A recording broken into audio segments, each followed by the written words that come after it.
పై అధికార రంగంలో దిగి వాళ్ళ అందరినీ లోపట వాళ్ళ ఎంబడున్న అడ్డుకుంటున్న వాళ్ళను పోలీసులతో జరిపించి చక్కగా డీసీపీ పోయి హీరో గారికి బయట చనిపోయినరు. పరిస్థితి చాలా గందరగోళంగా ఉన్నది.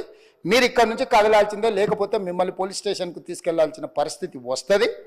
మీరు ఇక్కడ నుంచి కదలాల్సిందే అని బలవంతంగా అతన్ని సినిమా మధ్యలో 12 గంటల సమయంలో, రాత్రి 12 గంటల సమయం అట్టిట్టుగా ఆ సమయంలో అతను తీసుకొచ్చి బండెక్కిస్తే మళ్ళీ అతను రూఫ్ టాప్ ఓపెన్ చేసి మళ్ళీ చేతులు ఊపుకుంటూ రోడ్ షో చేసుకుంటూ, అంటే తల్లి చనిపోయి పిల్లగాడు చావు బతుకుల మధ్యలో ఉన్నాడు, మీరు వెళ్ళండి అని వెనక్కి పంపిస్తే కూడా మళ్ళీ కారులో రూఫ్ టాప్ ఓపెన్ చేసి చేతులు ఊపుకుంటా అభిమానులను సంతోషపెట్టుకుంటా రోడ్ షో చేసుకుంటా అతను వెళ్ళిపోయింది అధ్యక్ష.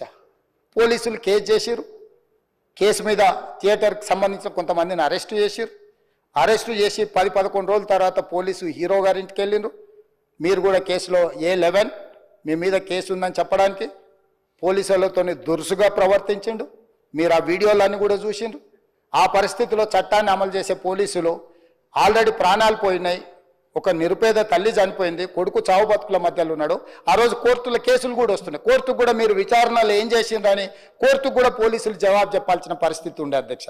దాంతో మాట్లాడితే వాళ్ళు చాలా బాధ్యతారహితంగా సమాధానాలు ఇచ్చారని మా పోలీస్ సిబ్బంది చెప్తున్నారు. దాంతోనే అతన్ని పోలీస్ స్టేషన్ తీసుకెళ్ళారు అధ్యక్ష.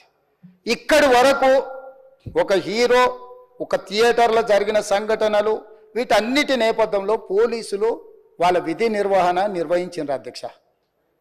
ఎప్పుడైతే అతను పోలీస్ స్టేషన్కు తీసుకెళ్ళిరో కొన్ని రాజకీయ పార్టీలు పైశాచికంగా ఎంత నీచంగా నన్ను తిట్టుకుంటా పోస్టులు పెట్టినరంటే